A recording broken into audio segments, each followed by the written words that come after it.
Hello and welcome to the Sensibly Speaking podcast. This is Chris Shelton, the critical thinker at large, coming at you in this first week of December 2018, our last month of the winter of our somewhat content. This podcast is brought to you on iTunes, Stitcher, Google Play, and with video here on YouTube. And this week, I have had over the years a number of requests, quite a few, to tell my story of escape from Scientology. I was involved with Scientology for decades, actually most of my life, ever since I was 4 when my parents first got involved. And I have told the story of how I got recruited, how I worked on staff in Santa Barbara, California, and then I moved to Los Angeles when I joined the Sea Organization and worked there for 17 years. And then finally left the Sea Org in 2012, eventually to leave Scientology altogether in 2013. So that's the framework of the story, but now, gather around, boys and girls, let's get around the campfire here, and I will tell you a story about me. I have talked about lots of parts of this in different places. So if you've watched all my content or listened to everything I've ever had to say, and I don't think there's a lot of you out there who've done that, but if you have, then you are going to know most of this. But for those of you who don't or are new to my channel, this is how I got out of Scientology. It's a long story. There's a lot to it. There was no one moment where it all coalesced and it all came together and suddenly I saw the light in this epiphany. It didn't really work like that. It was a series of realizations or moments in time that were significant that contributed to breaking down the walls of belief, or the prison of belief, that I was stuck in. And I had come to accept certain pieces of information from my parents as true that were not true. Like any child who's raised with religion in a household, they don't learn to judge or question those beliefs that are being given to them or fed to them until much, much later.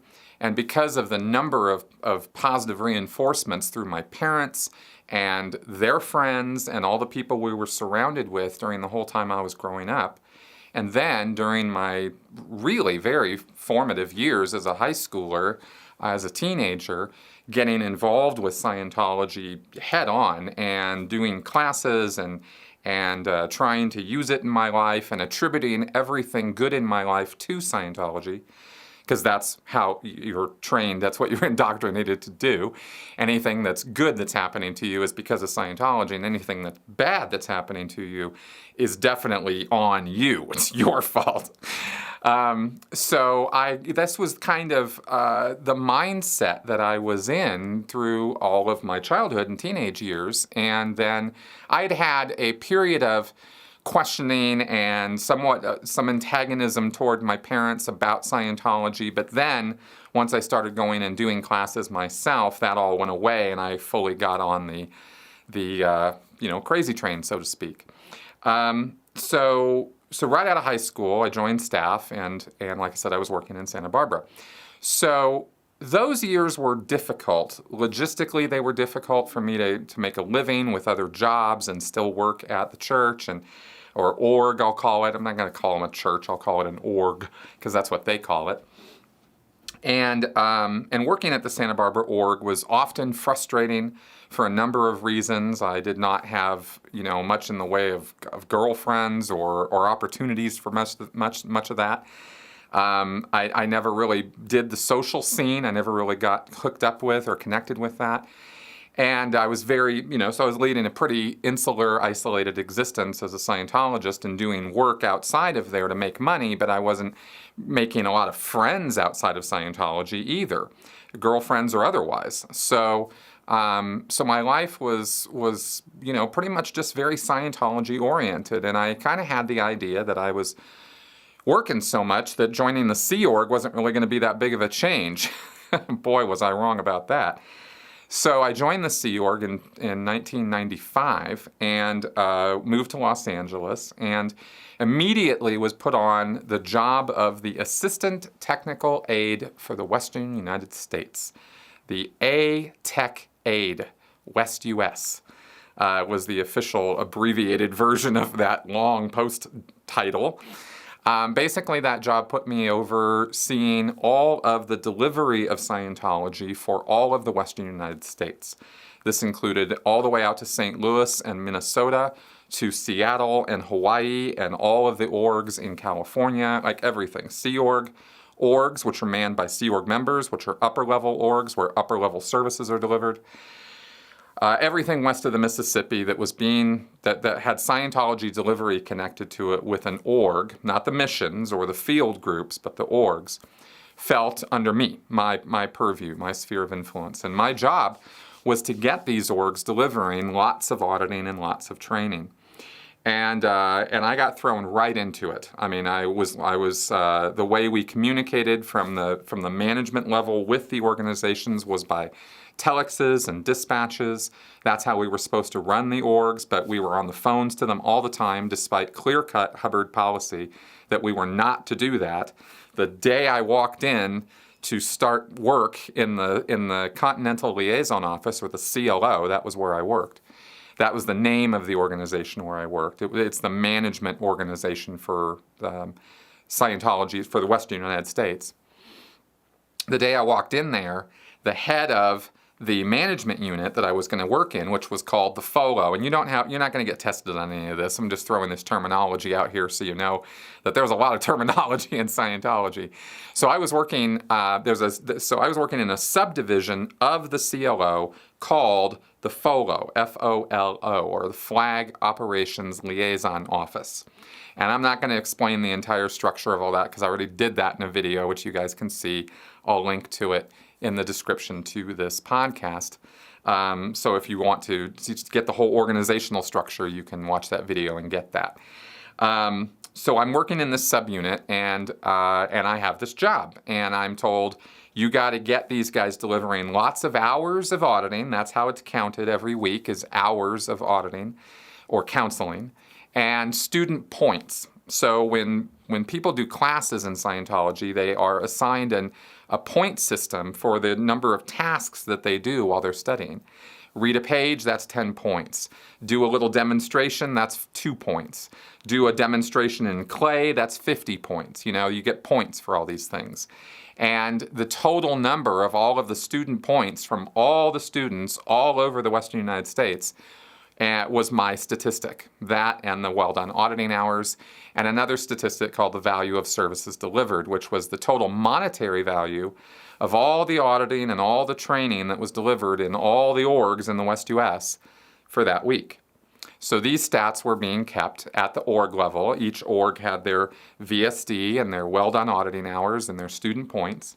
And those were their major delivery statistics. And so I added up the total of all of it from all the orgs, and that was my statistic. Now, I wasn't on the ground delivering classes, and I wasn't there auditing people. So how was I supposed to get my statistics up? Well, I learned quickly that I was supposed to get on the phones and call these orgs. That was, like I said, when I walked in on day one, the commanding officer of the FOLO was on the phone. Typing a telex to the person she was literally talking to, telling them, to get their stats up and they better get moving or there's going to be hell to pay and taka, now. And I got indoctrinated into this sort of frantic way of life that was Sea Org management, where it was, you better get those stats up. And you better get things moving, and that's your job, and there are no excuses, and there is no reason why you can't do it, and there's no training required. You just get to work. Now, of course, they do train you, but that's not being trained is not an excuse to not get your job done, basically, is what the point I'm trying to get across here. That wasn't just for me, that was for everybody. And so I got kind of thrown into it right off. And I was definitely in a sink or swim situation, and I was not going to sink. So I started working, and And I did that for a long time. I did that for 8 years. I was in the management section there, overseeing all of this delivery. And there were a lot of ups and downs. I actually busted out my life history today and was looking it over to look at some of the dates and jobs and things that I did, because I was, 17 years is a long time to account for all that stuff. And it was interesting to see my memory is still pretty intact on most of that stuff. So 8 years working as the A tech aide. And during the later part of my time on that job, and this was the first sort of thing that really threw me, that really got me thinking that, being in the Sea Org maybe isn't such a great thing to do, right? I was very worn down after 8 years of this. And I think it was in the 7th year that the Ideal Org program started. And it was not even, I don't know if it was even called that to start with. I think it was called the Buffalo Pattern or the Buffalo Project. As I've explained in other videos, that was because it was based on what was done with the Church of Scientology in Buffalo. And they'd bought a new building, they had renovated it at great expense, and Buffalo was this, great place now. And they got all the Scientologists in the Buffalo area all excited and hotted up and joining staff and all this other stuff. So we were supposed to replicate that in all of the orgs. And San Francisco was the first org in the West U.S. that we were giving this new treatment to, where it was in the Tenderloin district of San Francisco. There were homeless people right, literally going to the bathroom in the doorway of the org where it was located. I mean, it was in a bad part of town. They were not making money. They were not doing well. It was a 4-story building I think they owned or had a good lease on, but we wanted to get them into this, a building was selected for them to move into, and it was going to get renovated, and then they were going to move into it. This was before Scientology kind of learned what they were doing with all of this. There were no outside vendors or contractors or people being hired to do the architectural plans. All of it was being done in-house, and we were figuring it all out as we were going. I say we, and as in the Sea Org. I wasn't directly working on San Francisco. What happened was everybody else was. Almost the entirety of management, almost the whole of the CLO, and a bunch of other people were sent to San Francisco to actually, literally, hands-on, do the renovations, do the work necessary to get the building prepped and in shape. And they had a bunch of, stuff from international management on how the building was supposed to look and how to, all the plans and everything had been drawn up by international management. But we were supposed to go there and get this place built. And there was a very specific deadline. There was a lot of pressure. This was a new thing. Nobody had ever done anything like this before. And that was a really big deal. Now, I had earlier, before this whole thing had gone down, I'm actually sort of altering the sequence a little bit here. Before that whole thing went down with San Francisco, I had gone down to San Diego and had done a project to recruit auditors for San Diego. We were supposed to have, every single org was supposed to have 20 auditors. That was if you had 20 auditors auditing full-time, that was supposed to give you a great deal of viability, pay the staff a lot of money, everybody's doing great, people are going up the bridge, going to clear, everybody's happy. That was sort of the must-be-done target for each org to accomplish. And we had been working on this 20 auditors thing for years and years, and none of the orgs in the West U.S. had pulled it off. So I went down to San Diego on a little project, and in 3 weeks, we actually got 20 auditors recruited for that place. And it was kind of this legendary project. It was nobody had ever pulled this off before anywhere in the West U.S. We did it in San Diego, and concurrently, they did the same thing in Mountain View. And that was a really great thing. When I went down to San Diego, I wasn't yelling and screaming at anybody. I wasn't having some tirades at the staff. I was encouraging them and telling them, hey guys, we can do this. And I did the first one myself just to show that it could be done. we recruited this public person that they had been working on, and she wouldn't do it and wouldn't do it and wouldn't do it. And I showed up in my Sea Org uniform and said, hey, we really need you to do this. It's really time to step up, and we're going to make this thing happen. And she then decided to sign a staff contract, and everybody just fell all over themselves because they couldn't believe I pulled that off.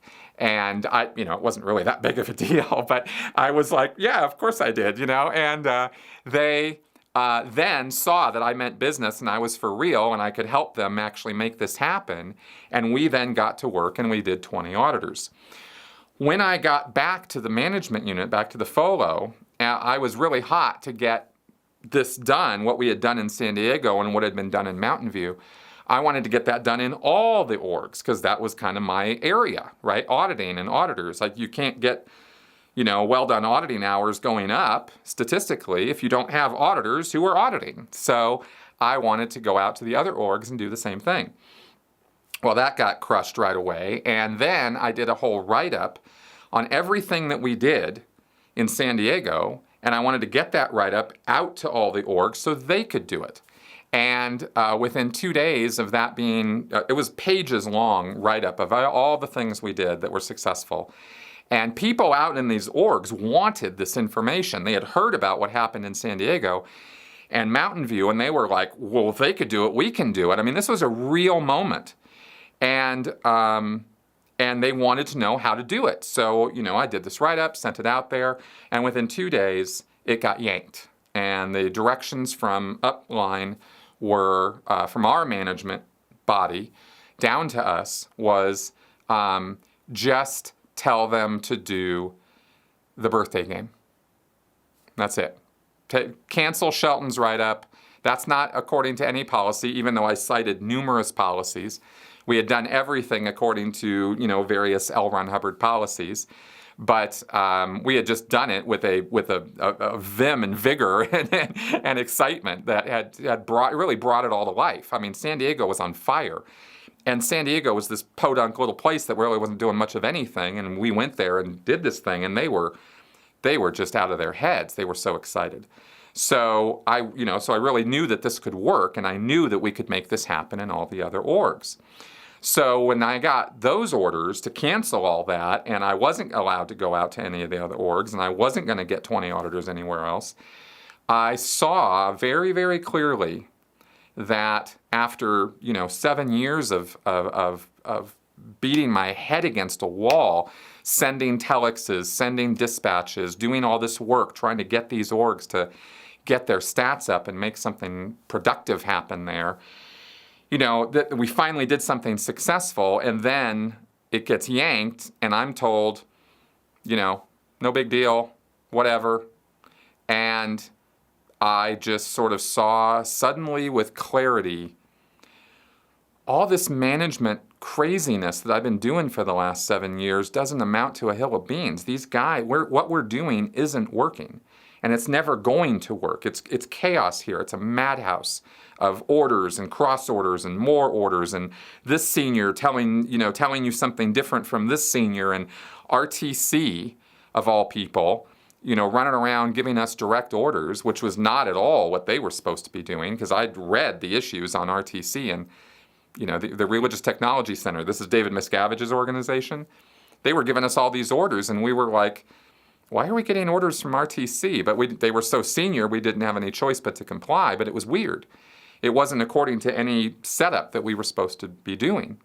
And I was in the middle of this, and it was just this chaotic mess. And we were constantly working from one emergency to the next to the next. So when I finally got out and did something really productive and then came back and was told what you did doesn't really matter, and not only that, but we're not going to allow you to do the same thing in all the other orgs. Like I said, that moment of clarity kind of came shining through, and I realized that all of this activity and all these orders and cross orders and everything else was just to keep us busy. It wasn't designed to make these orgs get bigger and actually bring Scientology to the world.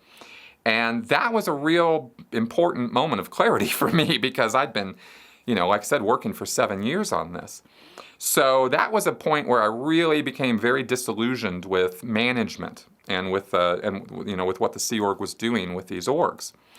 All we wanted from them was money and stats and now. And they better comply and they better say, yes, sir, when they better be saluting with both hands. And that's all we cared about. And I cared about more than that, but didn't matter. So that whole thing got dropped. Well, then, like I said, fast forward to about, half a year later, and we're doing San Francisco. And I'm not in the best frame of mind anymore as a management person, but I'm still doing my job, and I'm still committed to trying to make something good happen out of all this random chaos and craziness. So then everybody disappears. Everybody goes up to San Francisco, and they're all working up there for about 2.5 months, I think it was. Everybody was just up there. I was left back in the FOLO, pretty much single-handing. I think I had like 2 people with me, and we were the ones who were running the whole West US.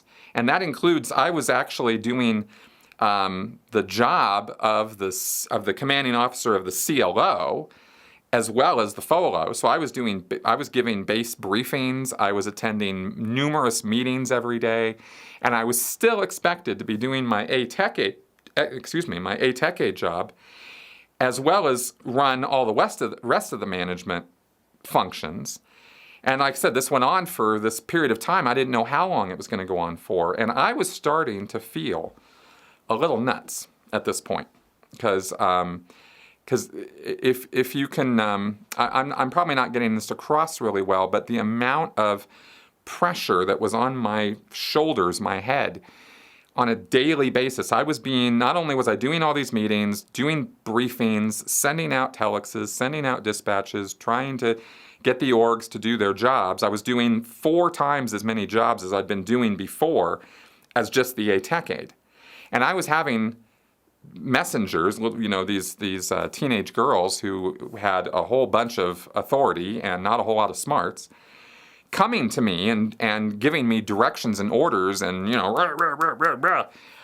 every day about this or that or the other thing. And here's what happened. I started to get in what I've come to learn was a very disassociative state. I started sort of watching myself perform my daily actions. And I was just kind of in this, I don't want to say haze, but I was kind of somewhere else. I was just sort of distancing myself from everything that was happening, if that kind of makes sense. Because if I didn't do that, if I didn't just kind of step out of myself, and I don't mean like some out-of-body experience where I was seeing myself from the corner of the room or something. I just mean in my head, I was kind of distant from what was going on around me. And I had to do that out of pure self-preservation, because the number of things I was expected to do was be kind of like, okay, here's a good analogy. My regular job as the ATEC aide was juggling 4 balls in the air, and I was getting pretty good at it, and I'd been doing it for a lot of years, and I could learn how to do this juggling. And sometimes you could even throw 5 or 6 things in there, and I could keep up.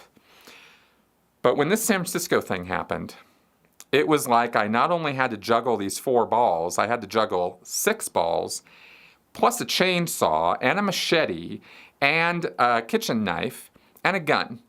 And those were all thrown into the mix. So I was having to keep all this stuff up in the air and somehow keep it all going and not get cut, not get killed in the process.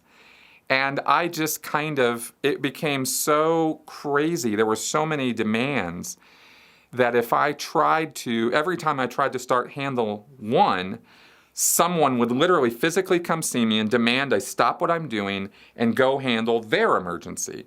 And then I would go work on that, and then it was another one, and then it was another one. There was no time off. There was no period of reflection. And for those who haven't picked up on this, the Sea Org was a full-time job. It was, 8 in the morning until I wasn't going to bed until 1 or 2 in the morning every day. So I wasn't getting a lot of sleep. I was starting to look a little, pallid. I was going to see the ethics officer pretty much every couple of days and saying to her, I'm not doing good. I was trying to get some help. I didn't just keep it all locked in. I actually went to somebody whose job it was to help me with this stuff. Not help me with the work, but help me. And I said, I'm really not keeping it together very well. I am in a very, very small thread. I'm hanging by a very small thread right now. And I just keep thinking about how I want to leave. I want to just take off. This isn't good for me. I'm really not doing well. And she would just kind of, yeah, I know, but you're steady Eddie. You're going to keep going. You're stable. You've been here for all these years. You're not going anywhere. Everything's going to be fine, and eventually we'll sort this out. And sort of pat me on the head, give me a lollipop, and send me on my way. That was pretty much effectively what she was doing. So I was getting no help whatsoever, and I was feeling more and more crazy. And that's what I mean by this whole disassociative thing. I was kind of like I was watching myself be a little crazy, and I wasn't letting myself get crazy. I wasn't going to let myself go completely nuts, but I was right on the edge. There was just too much on my head. I reached the point where I had too much. But I didn't reach that point quite yet. I was just kind of coping with it and dealing with it. So finally, after about 2.5 months, they all came back. San Francisco opened. Yay! It was all done. Everybody comes back. And they start picking up their jobs where they left off. Nobody thanks me. Nobody says, wow, it was amazing that you held all this together. Nothing. Just, carry on as just another day in the Sea Org. Well, at this point, this disassociative state that I was in was sort of a permanent place of residence now. I couldn't, it's not like things calmed down. I wasn't doing, 5 people's job anymore. I was just back to juggling the 4 balls now. But I was just not in a good place. And that's, I know I'm not being great in describing all of this, but that's just the best I can do right now. And I was finally going to get an auditing session. Now, in Scientology, when you're a Scientologist or a Sea Org member, auditing is your relief, your place you can go where somebody will listen to you and you can sit there and they will ask you questions and it's all about you and you get to have kind of this really safe space where you get to go talk and get addressed problems that you have and deal with them. I mean, when you're getting sec checked, a security check, that's kind of a different thing, but auditing is supposed to be for you and it's supposed to help you and it's supposed to help sort stuff out. So I was really looking forward to getting an auditing session where I could de-stress and sort of unload and finally talk to somebody about all this because I didn't have anybody to talk to or unload on at all, during this whole frantic period. So I'm supposed to go in session the next day. And it's coming up on midnight. In order to go in session, I need to have enough sleep. You're supposed to be well rested and well fed to go in session. So like I said, it's coming up on midnight. I'm about ready to get up and go so I can go to bed so I can go in session the next day. And what happens? I'm sitting at my desk and a guy comes in, one of these, teenage Commodore's Messenger people, very self-important, very egotistical people. And he says to me, you do not secure tonight until you have this piece of this I don't want to use all the terminology, but basically I was supposed to get another trainee approved to go to Flag in Clearwater for high-level auditor training. This was a big problem. It was a constant problem. It went on the entire time I was on the job. And getting people trained at Flag was part of my function because they would come back and be auditors in my tech divisions. So I was supposed to get this done, and I was not supposed to secure until it was done. Well, this, like I said, had been something I was working on all the time.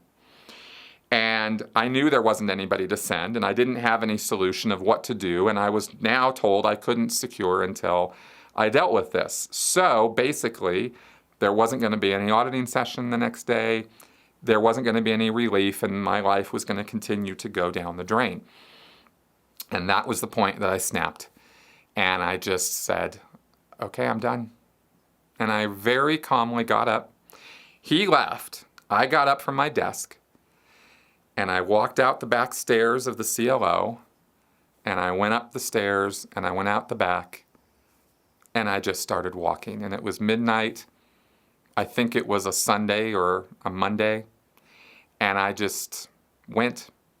And I was afraid of being caught by security, but nobody saw me. They didn't pick me up on the cameras that late at night or didn't notice or whatever. And I got away from the base and I just walked. And I thought, I grew up in Pasadena, California, right? Which is about, I don't know, X number of miles away from Hollywood. So I wanted to get to Pasadena, and I just wanted to get in a hotel, and I just wanted to crash. Because that was kind of what was in my mind as the thing I should do, is I should just get away for a while, and I didn't know how long, and I should just, chill. Because I was feeling really pretty crazy at this point. I just was not thinking well. So I walked and I walked and I walked, and I wasn't paying a lot of attention to where I was walking. I thought I was walking in the right direction, but somehow I took a wrong turn at Albuquerque and I ended up in downtown LA. And it was about 3, 4 in the morning by that point. I mean, I was going at a pretty good clip. I was going on side streets mostly because I didn't want to be seen. I didn't know if security was doing the whole blow drill, if they noticed I was gone, if my wife would have alerted security or not that I never showed up at home. She didn't notice until she woke up the next morning, and she thought I wasn't there, so she thought I had just pulled an all-nighter. And nobody really noticed that I was gone until the next morning, but I didn't know that. And I was very paranoid about getting caught. So I was walking in the shadows, trying to stay out of the light and all that kind of stuff. Well, I made it all the way downtown LA. I was like, well, this was the wrong direction. So I got some money out of my bank account. I think I had about $150 in the bank, and I took it all. And that was literally all the money I had in the world. And I then got on then I walked again towards Pasadena this time. I got my directions straightened out. And I come around 5:30 or so, I was pretty beat. I was definitely physically as well as emotionally and mentally exhausted. I was now physically exhausted as well. And so I finally got on a bus, and the bus took me the rest of the way, and I ended up in downtown Pasadena. Place I was very familiar with. I had grown up there. I crashed in a hotel for 3 days. And I just slept. I mean, the first day I think I slept for 14 hours or something. I went to bed at 7 a.m. and I didn't wake up until that night. And I watched some TV and felt pretty rested, and I went and got some food, and then I just kind of chilled. And the next couple days, I went around to my old kind of hangouts. I didn't meet up with anybody. I didn't call anybody. I didn't, know what was going on back at the base, and I didn't really care. I just needed to have this time to myself. Went to the library where I kind of, had hung out a lot as a kid. And anyway, then after about 3 days, I called my parents, who had been divorced at this point. And so I called both of them separately, and they both advised that I do whatever, they would back me up with whatever I wanted to do. But my dad said, you really should go back and deal with that and handle it rather than just take off. And I really wish I hadn't listened to him. That was bad advice, but I took it because I was still married to my wife and I loved her, and I didn't want to just abandon her. The Sea Org at this point was something I wasn't so excited about anymore, but she was somebody I very, very much cared about. So getting sort of that signal from them. My mom, on the other hand, said, look, I'll support you in anything you want to do. But she did not say, look, just get on a bus and come home, or come here, or anything like that. Because she was nervous about, what if I changed my mind? And then she said, well, you should get out of there, and I never wanted you to be there in the first place, and yes, please come home. If she said that and I changed my mind, then Scientology would make me disconnect from her, and she didn't want that. So she was thinking strategically. But I did a video series where I talked with my mom about all of this, and we've since come to terms with the mistakes that we both made over that time. because that really would have been a really good opportunity to get the hell out of that whole messy, disgusting situation. But I didn't. I called the base and I said, okay, I'm here in Pasadena, come get me. I want to come back. And so they did. And I came back to the base, and I got in a lot of trouble. They didn't know where I'd gone. Nobody had a clue where I had gone or what had happened. So when I came back, I was treated as a security threat, and I was under watch. There was somebody with me 24/7. I was trying to be good-natured and kind of, that sort of thing, but nobody was really interested. They were just really, really pissed at me. And they gave me some auditing sessions to sort some things out, but mostly I was in a lot of trouble. And the auditing sessions really didn't sort out much of anything either. So I got a committee of evidence, which is a ethics justice action that you get in Scientology, and a pretty high level one, right? And I was in, like I said, I was in a lot of trouble. I got busted off my post, which was fine. I said, I'm not going back to the tech aide job. You do whatever you want to with me. I'm not doing that anymore. I'm done with that. I'm not going to be in management anymore. So they posted me. I ended up doing a lot of amends work and, just basically spending my days trying to make up for all the damage I had done. And my head was still not in a really great place, by the way. But at least I had gotten a little chill time, and that disassociated sort of feeling wasn't quite there as much anymore. I no longer felt like I was, sort of watching myself behave the way that I was. I was kind of back in my head and not in a really great place. I was still pretty depressed. I was still pretty anxious. I never thought about it in those terms during that time, but that's really where I was at. I was in a very, very depressive state and a lot of anxiety, a lot of pressure. So I had relieved some of that pressure, but then in coming back, I was right back into it again. So I wasn't doing management anymore, and they put me on a job as a salesman. Which blew me away because I'd never done sales directly like that. I was now a reg. I was a registrar. And not only that, but I was a reg at AOLA, the Advanced Organization of Los Angeles. So now it was my job to sell people OT levels. I had not done the OT levels. I didn't know anything about them. They were confidential. I couldn't know anything about them except what the promo said. And the promo was all rah, rah, rah. There wasn't really a whole lot of substance to it. It was all just style.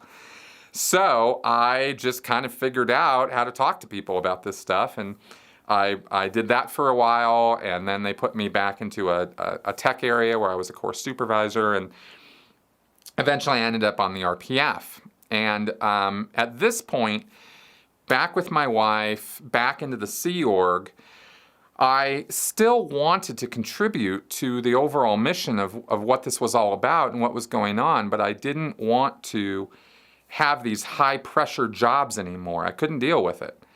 So I just sort of finagled my way. I mean, as a reg, I was under a lot of pressure to make money, but it turned out I was really good at it. I started selling stuff and telling people about it, and because I knew all this stuff about auditing and training and what Scientology actually consists of, I could spin quite a yarn to people and sell them stuff. I didn't even know what I was selling them, and I was selling them this stuff.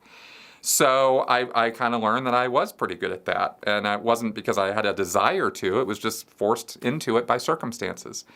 So anyway, that kind of came and went, and other jobs came and went, and I ended up on the RPF.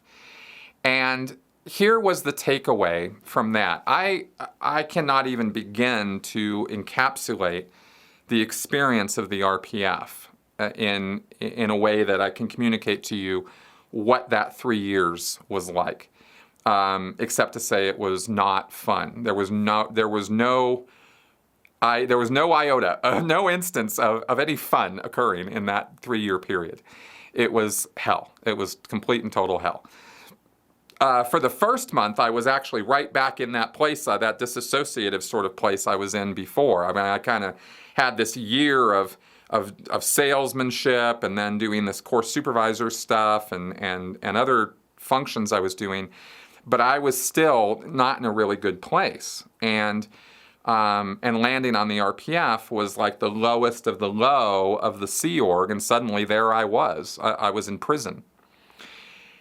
and I'm pretty sure people who end up in prison regret their decisions, think a lot about those decisions, think a lot about their life, but at the same time, they're in prison. Now they have to watch out for all kinds of things. They have to learn this new environment. They have to acclimate to it. And it's not a fun environment. You're literally behind bars. We were too. There were not jail cell barred, doors locking us into our room at night, but that is the condition we were living in. We could not go talk to anybody outside of the RPF. We could not associate with anybody. There were no holidays. There was no time off. Every single day was the same as every other day. There was no weekends. There was no holidays. It was the in joke in the RPF was every day was Groundhog Day, because that's what it was like. The work that we were doing all day would change up from one day to another. One day we'd be sandblasting walls. The next day we'd be demolishing a building. The next day we'd be planting stuff, and the next day we'd be setting up for an event. I mean, it was just a hodgepodge of work that we were given. But the whole point of the RPF is to get through a series of steps that you're required to do, which are auditing steps. You have to work with somebody else and get them through those steps, and they get you through them. And by doing that program of steps, you complete the program. And you're supposed to be a rehabilitated Sea Org member, back in, ready to go with the program, focused, directed, just I'm gung-ho again about Scientology and the Sea Org, and I'm ready to go. That's supposed to be the end result of the RPF. Well, what happened with me is I did the program, and I honestly did the program. I did the entire thing from beginning to end. And I worked my ass off to get through that thing, because I was pretty disillusioned with the Sea Org, but I still loved my wife. And I still loved the idea of Scientology. And I still believed that everything that L. Ron Hubbard said was true. I didn't have reasons to doubt him at this point. I had reasons to be frustrated and upset and disillusioned with the organization of Scientology, but not the subject of Scientology. So I did all this program. I did all this auditing. It took me 3 years to get through it. And at the end of it, I was no longer in that disassociative state anymore. I no longer felt crazy. In fact, I felt more rational than I ever felt before, because what happened on the RPF is I confessed to every single bad crime or act or thing I'd ever done in my entire life, as well as in my past lives going back millions of years. So I just made up all kinds of stuff, not knowing I was making it up, but I was just answering the questions, and this is what was coming up, so must be true. If you're in an auditing session and you are asked, was there a time you stole an apple? And you say, yeah, sure, when I was 5, I stole the apple and I ate it and blah, blah, blah. And then they say, okay, well, was there an earlier similar time you ate an apple? And you go, well, I don't know, not really. And they go, well, take a look. Is there an earlier time? And you start, and you imagine a picture of an apple and Johnny Appleseed and Tom Sawyer or something, and you're back in the 1800s, stealing an apple. I mean, that's kind of how it happens in an auditing session. You go, well, I guess this must be true, because this is what I'm picturing right now, and you talk about it, right? And you get that, off your chest, and you're looking for the needle on the e-meter to do particular things, and then you can move on. So I was answering tons and tons of these kinds of questions, not apples, but much more serious questions, like, have you ever cheated on your spouse? Have you ever lied to your parents? Have you ever done a bad job on your work on purpose because you didn't care about it? All kinds of questions about all of my life, all aspects of it, from my childhood forward, my parents, my wife, my jobs, everything, animals, pets I'd had, all of it. So after doing all of that, I felt in a really clean, kind of better place. I'd had, mentally, physically, I was, pretty exhausted most of the time from all the work we were doing, and I'd lost a lot of weight. I had gained some muscle mass from all the work we were doing. So physically, I was in pretty good shape. And within the, Scientology framework work that was still, that was what my thoughts and ideas and everything revolved around. I felt like I had cleaned myself up. I had taken responsibility for every bad thing I'd ever done. I had done this extensive program, the most extensive program you can do in Scientology, the RPF. And I now saw, but here was the difference between what happened to me and what happened and what was supposed to happen, is I now very clearly saw that the Sea Org was pretty crazy. And I didn't have any doubts about it anymore.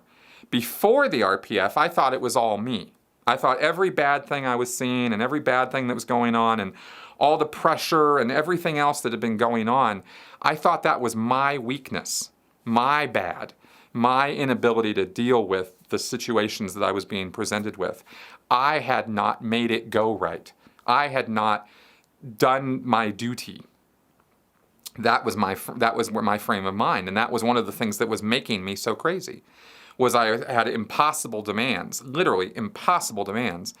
No one could live up to fulfilling all of them, and I was castigating myself, beating myself down because I could not live up to those expectations. So once I did this program, I saw so clearly on reviewing my entire life and everything that was going on and everything that was going on with the RPF and with the Sea Org, it became very clear to me that I wasn't the crazy one, that the Sea Org was the crazy place, and that it was the only place that was doing the job that I felt needed to be done, but it was crazy. People were acting nuts in the Sea Org, all these unusual, crazy orders and demands and cross orders. I just saw, it was like I finally got this really clear picture of how nuts it was.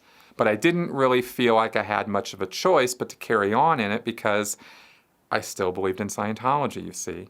And the mission of saving the planet from itself and saving everybody from themselves, from their reactive minds and all the other stuff that I didn't, even know about at that point. I didn't know anything about Xenu, or I didn't know about any of that stuff.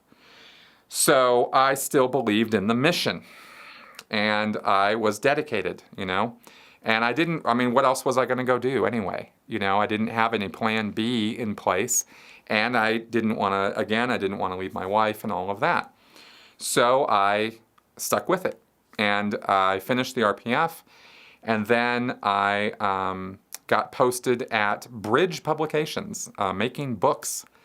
Did that for a number of months. I think it was 6 or 7 months or so. And then I got out and I started doing some recruitment. And this was a real turning point for me in my Sea Org career and in my life. Because what happened was I got myself out and I was always going out with somebody else, but we would go out on these projects, and I got to go out away from LA, away from the craziness of the base, all the orders and cross orders and all that. I didn't have to deal with any of that anymore. All I had to do was go out and get a Sea Org member and bring them back. I was doing recruitment for the Sea Org, and what I was doing is I was going out to the orgs around the West US, all the orgs I knew, all the staff I knew from all those years. They knew me, I knew them. I was on pretty good terms with most of them, at least it seemed that way. I mean, for a Sea Org member who's a pushy, bossy bastard, I was on good terms with them. I don't want to paint myself in too good of a light here, because I know that I was cruel and mean to some of those staff when I had certain pressures on me, and that was not cool. I acted in a very uncool way in a lot of ways, just by the pressures and duties of the Sea Org. But I did my best to try to help the orgs out, help the staff out. And after having done the RPF, I wasn't nearly as bad as I had been in the past in terms of how I was mistreating the staff and stuff. I didn't yell and scream at people, and I didn't make a fuss about stuff, and I didn't try to, bulldoze my way over people as much as I could. I wanted to be on good terms with them. So, and they appreciated that. I was noted by a lot of the staff and a lot of the orgs I went to that year that I was really helpful, and I was really, a different kind of Sea Org member than what they usually experienced. So they would tell me that. So that's not my opinion. That was what they told me. So Anyway, so I was recruiting people to come into the Sea Org. And basically what the pattern I kind of got into was it would take me about a month. I would go to like Seattle, for example, and I would get a staff member who was in Seattle to come to the Sea Org. I would replace him on his job, and I'd send him on his way. And I would go back to LA, and then I would go out to another org, and I'd find another person, and I'd get them, send them to the Sea Org, replace them, and everybody wins, and everybody was very happy, and that was going along, and I was kind of going like gangbusters, and that was going fine. But the other thing that was happening was I was finally seeing the outside world for real.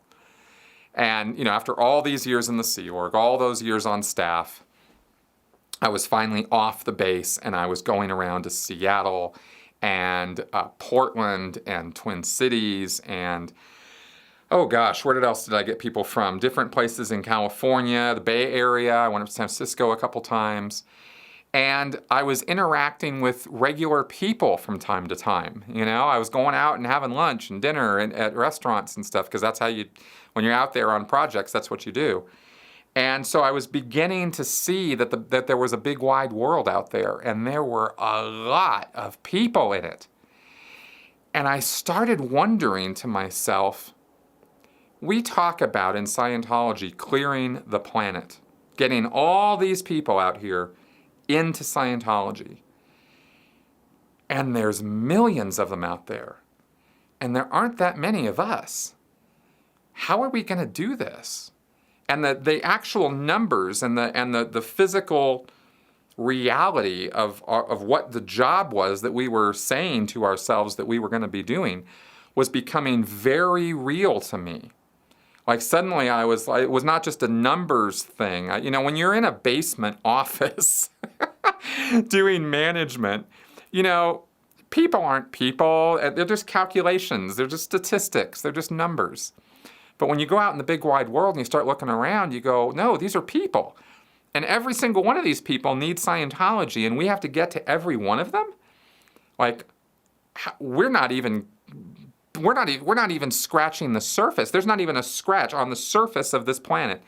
We're doing nothing. We're not making any effect here.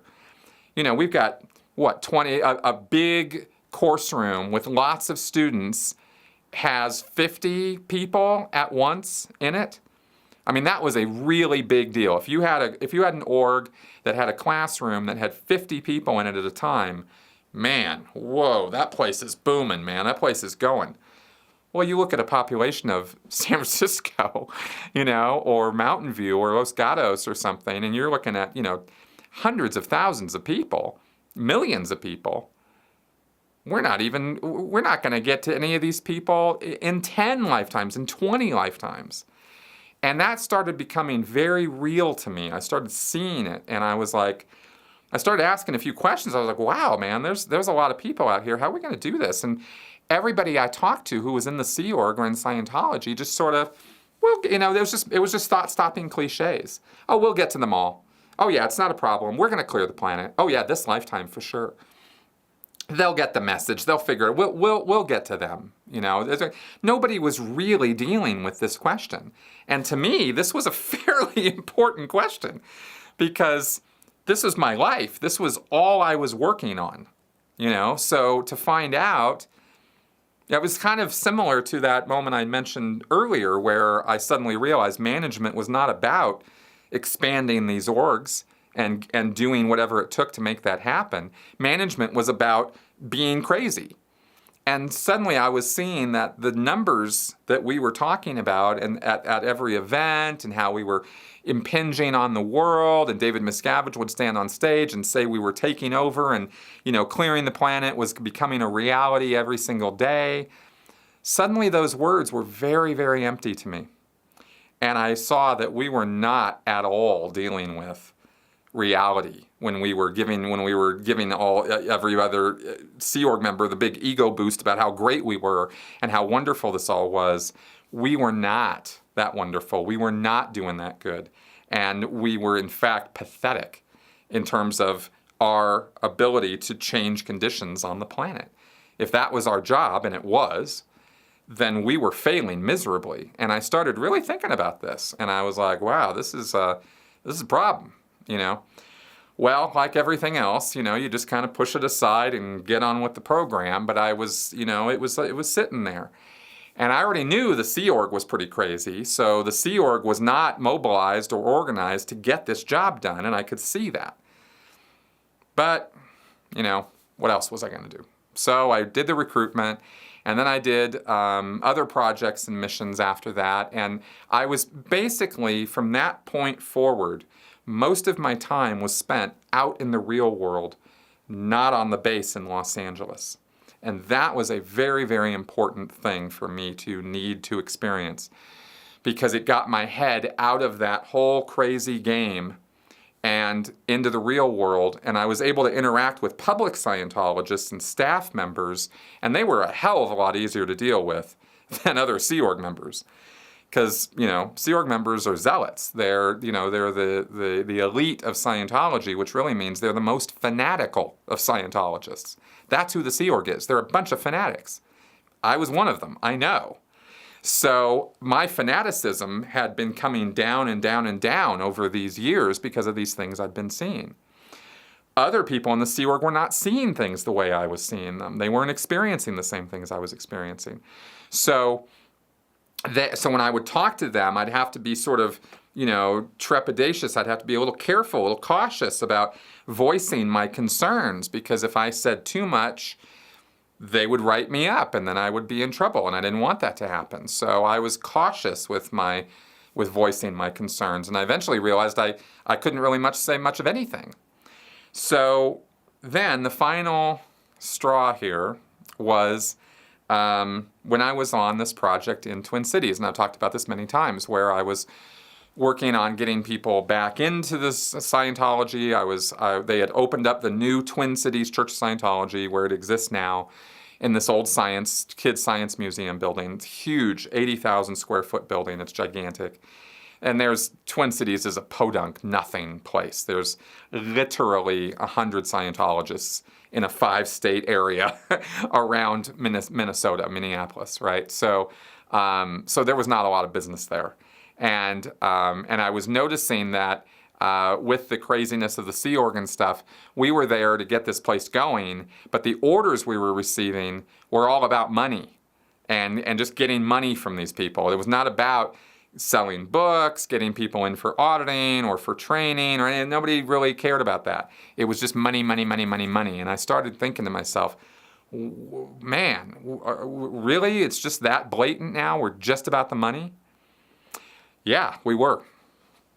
So then I had this epiphany moment where I realized that in order to talk to public Scientologists and convince them to come back into the org and do more services, I had to lie to them.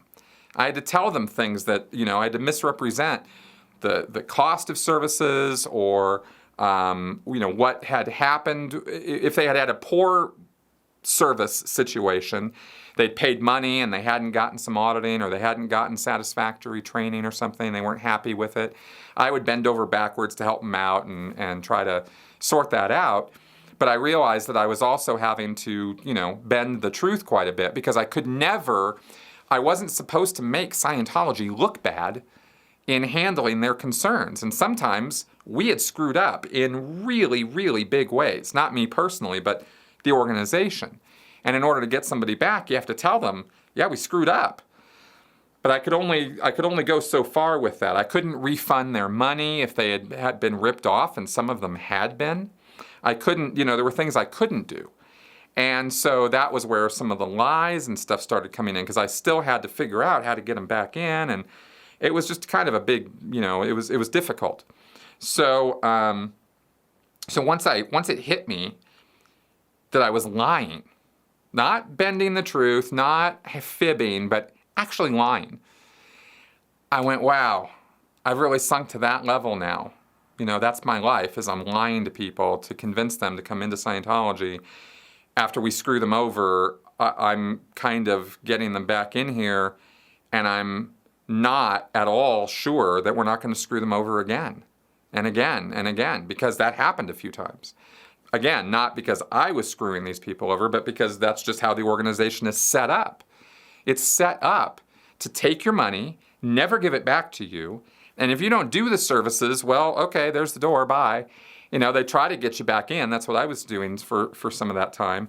But if you don't come in, it's no big deal. And if you do come in, they just want to sell you more. They don't want it. They're not so interested in delivering what you've already purchased as much as they are in trying to get more, extract more money from you. Because the demands for money are just insane in that group. It's constant. It's a constant demand. So seeing that as clearly as I did, that was finally my breaking point after all these years of all this stuff that had happened. And of course, this is a summary. I mean, if I were to go back and write a book or something about all this, it would be extensive. I mean, there would be a lot more filling in the gaps here, but I think you kind of get the progression of what happened. And I finally realized I was done with the Sea Org. I needed to leave because this was not making me happy. I was making other people happy, but nobody was seeing to my concerns or my needs at all.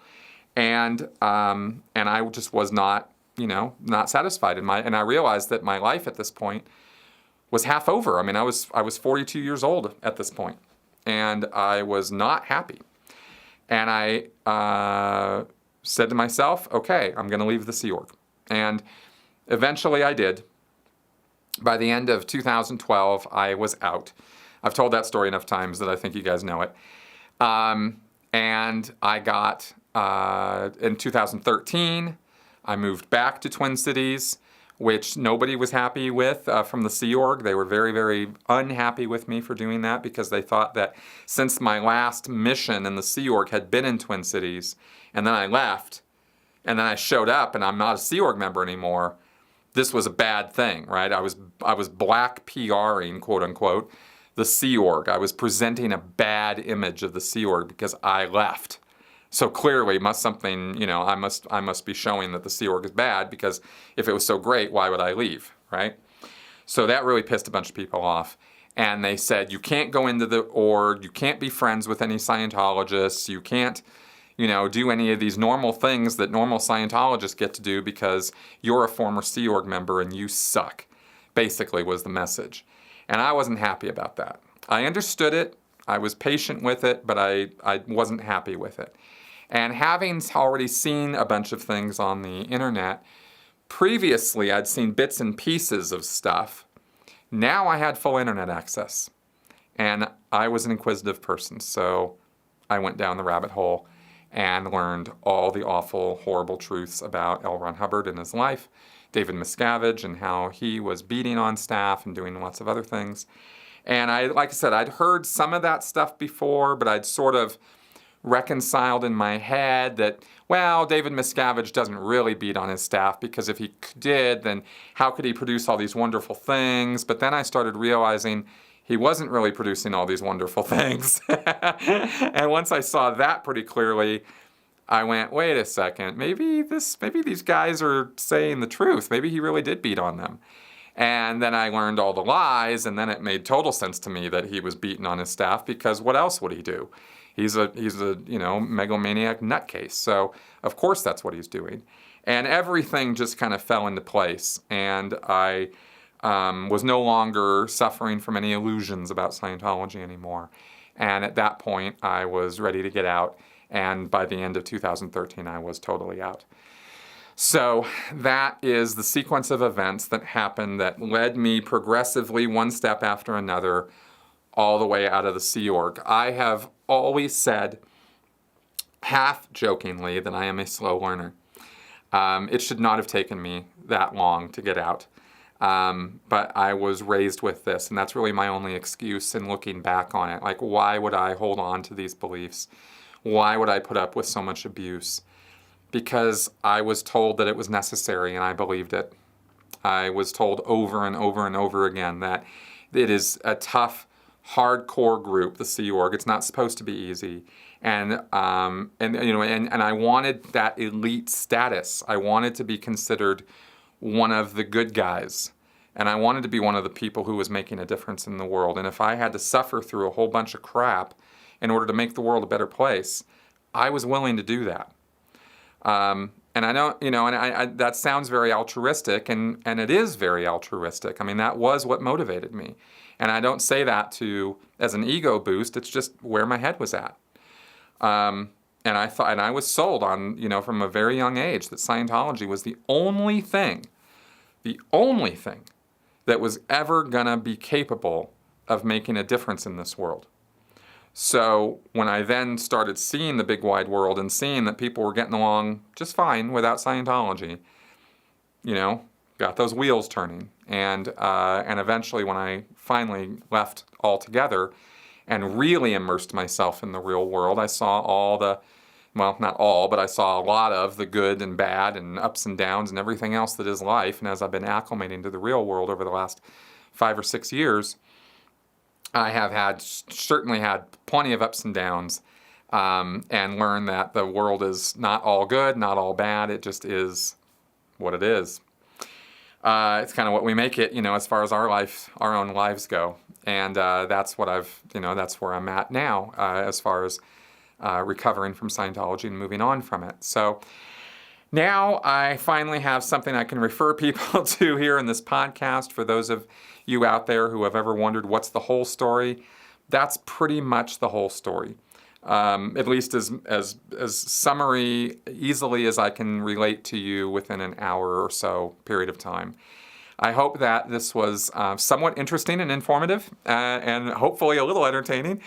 And I appreciate you guys coming around and listening to all of this ranting of mine during this particular podcast. But like I said, a lot of people have asked me about this, and I've always talked about certain parts of this story, but I was trying to make a broader or bigger point, or I was trying to make other points around, the story. So I never really told the whole thing from beginning to end. So I hope that this satisfies that question of how did you get out of Scientology? And thanks very much for coming around and listening. Leave any questions, comments, or feedback in the comment section here on YouTube or at sensiblyspeaking.com. And if you are of a mind to do so, especially now that we are in the holiday season, I would really, really appreciate any support you can throw my way, either through Patreon by signing up for a continuing support through Patreon, or just through PayPal or anything like that. Your contributions and your support are what allow me to do this at all, and I really, really appreciate it. So thanks a lot, everybody, and I will see you guys next week. Bye-bye.